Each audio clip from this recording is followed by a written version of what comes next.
Hi everyone, my name is Ansari Aadil Shahzad and I will be presenting to you the study of machine learning based models for monofacial and bifacial PV modules and their critical feature selection.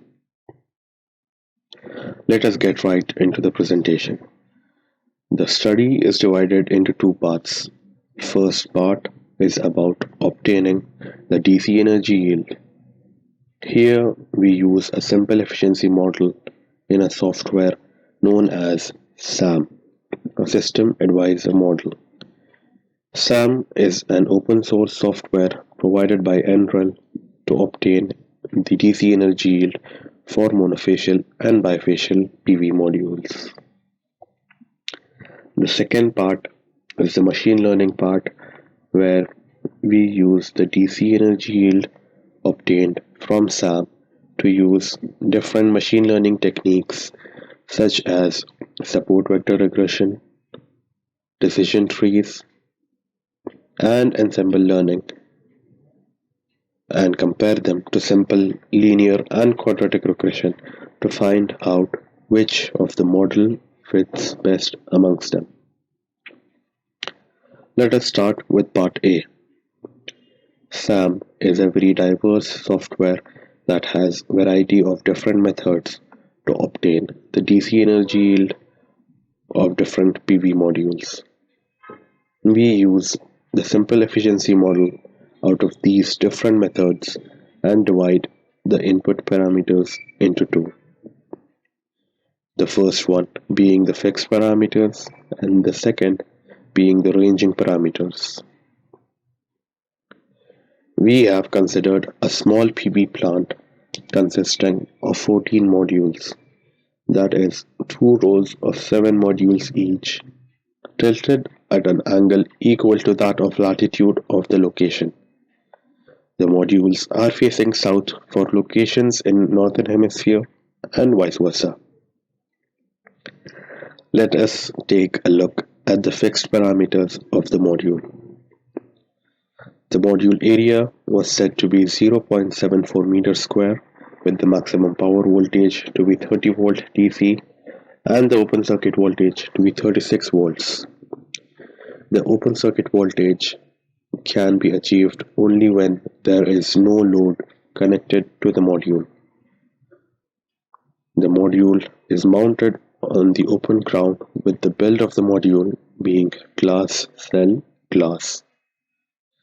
The elevation from the center of the module to the ground was set to be 1.5 meters, as multiple studies show that it is the feasible height for different PV modules. The transmission factor, that is the area of the module not covered by the cells so that the irradiation is not captured by them, was set to be 0.013. There was no shading considered, along with setting the ground coverage ratio to be 0.3. Let us move on to the ranging parameters that are used for the parametric study. There are two different parameters that are considered for the study for monofacial modules. They are cell efficiency and power temperature coefficient, whereas 4 parameters are considered for the study for bifacial modules. They are cell efficiency, power temperature coefficient, albedo, and bifaciality. Now, we all know what cell efficiency is. Cell efficiency is nothing but the conversion efficiency of the PV module, which is the ratio of the electricity produced to the total solar incident power. The cell efficiency is usually measured at standard testing conditions. The power temperature coefficient is an important factor that has the direct impact on the cell efficiency with respect to the cell temperature, on the basis of cell temperature. An increase in the cell temperature of the module will result in a decrease in the performance of the module. This change is determined in terms of the percentage drop in efficiency with every degree change in the cell temperature. Albedo is nothing but the ratio of irradiation reflected from a surface to that of the incident irradiation. Bifaciality is the ratio of the rear side efficiency to the front side efficiency of the bifacial panels. For our study, we have considered different climatic zones based on Copenhagen method of classification. We have selected 218 locations throughout the world except those that lie beyond +60 and -60 latitude owing to the very low irradiation and low temperatures at those locations. Now, as you can see, every zone or every color is represented by two sets of letters. The first letter indicates the temperature precipitation zone and the second indicates the irradiation levels. A represents tropical zone, B is desert, C is steppe, D is temperate, E is cold, and F is the polar zone. Whereas the second letter, that is K, indicates very high irradiation level, H indicates high irradiation, M is for medium irradiation, and L is for low irradiation. Using the weather files of the above shown 218 locations, we obtain the DC energy yield from SAM. This DC energy is then used in different models to do machine learning. Now, let us move on to the second part of the study. The significance of using the machine learning is to increase the computational speed for calculating the DC energy as compared to SAM. So there is a significant improvement in obtaining the energy yield of monofacial and bifacial PV modules using different machine learning algorithms. The data from SAM is divided into training and testing sets in a 7:3 ratio. To make the most out of training data, we have used 5-fold cross-validation. Here, 1 out of 5 subsets is exactly used for validation purpose subsequently in 5 different occasions. So in machine learning, we start with the feature selection. The feature selection is necessary to understand which of the features are the important factors in deciding the output variable, that is the dependent variable. But first, we need to know how the selection works. The process starts with calculating the correlation between each independent feature as compared to the dependent feature, which is the DC energy yield. We rank the features based on their significance with respect to the dependent output variable. So here, out of all the features that we have used a ranking-based feature selection approach based on the correlation values. We have figured out that for monofacial modules, the order for significance in predicting the DC energy yield is as follows. Efficiency comes first, followed by GHI, then the average sun-hour ambient temperature, followed by the temperature coefficient of the panel, albedo, and latitude. For bifacial modules, the order is efficiency, GHI, average sun-hour ambient temperature, temperature coefficient, albedo, latitude, and bifaciality. So over here, we see that for monofacial panels, there is a less significance of albedo, whereas for bifacial modules, Bifaciality is a less significant feature. In terms of evaluating the machine learning, we have used the root mean square error (RMSE).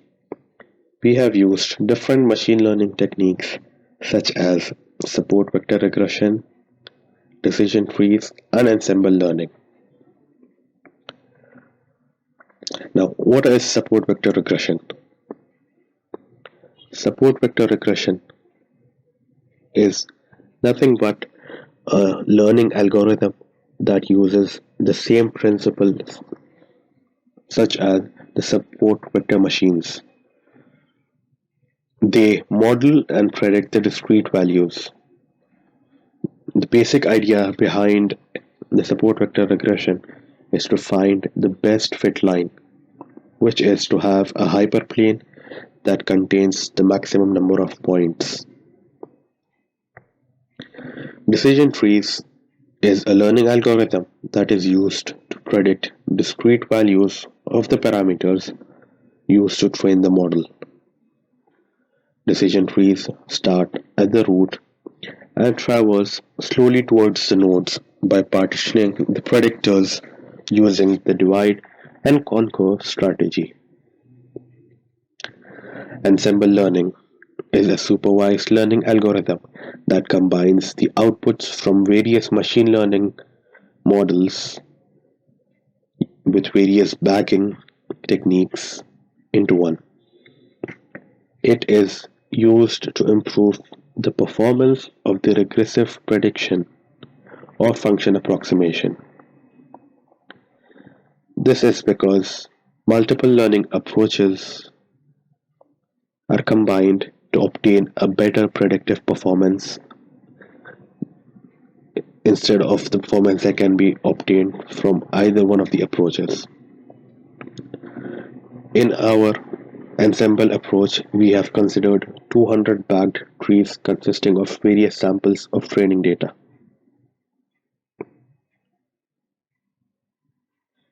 These machine learning models are evaluated based on the RMSE and R-square.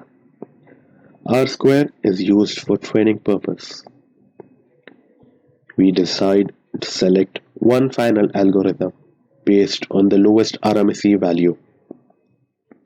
So as you can see, the least RMSE was obtained from the ensemble model, and that the ensemble model also had the highest R-square values. Here we compare our machine learning models with simple, linear, and quadratic regression approaches. We can clearly see that machine learning by far outperforms the linear and quadratic approach. We can also see that for monofacial modules, when we do not use albedo, the increase in RMSE is about 10%, whereas for bifacial modules, when we do not use bifaciality, the ensemble model is about 70% less effective.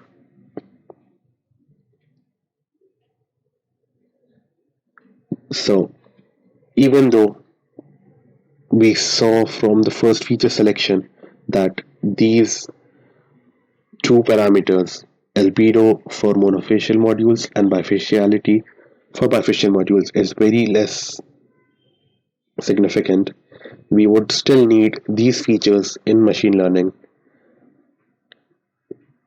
as higher the features, higher the data, and the chance of getting a better fitted model increases.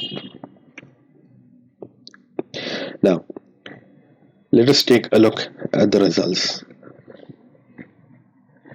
We can see the residual plots for monofacial modules for different predictors.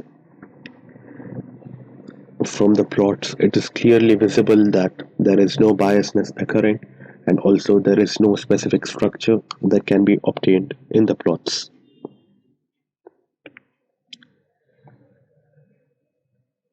This graph shows the simulated and the ensemble model response for DC energy yield for monofacial modules. We can see that the response falls between the 5% error throughout the complete range of prediction, and most of the time the data points are very close to the 0% error line. This is because the predicted values are very close to the actual DC energy values generated from the SAM simulations. This shows that our ensemble learning model works very accurately. The next graph shows the residual plots for different predictors for bifacial modules. Here also we can observe that there is no biasness occurring, and also there is no specific structure that can be observed in the plots. Now, the simulated versus the ensembled model response for the DC energy yield for bifacial modules is shown. Here as well, the response falls between the 5% error throughout the complete range of prediction. One can notice that the factors affecting the energy yield of bifacial modules are comparatively higher as that of the monofacial modules. Hence, the deviation of data points from the 0% error line increases when compared to the monofacial module response. This is the summary, which is shown by a pictorial representation of the workflow for the SAM simulations and the machine learning models.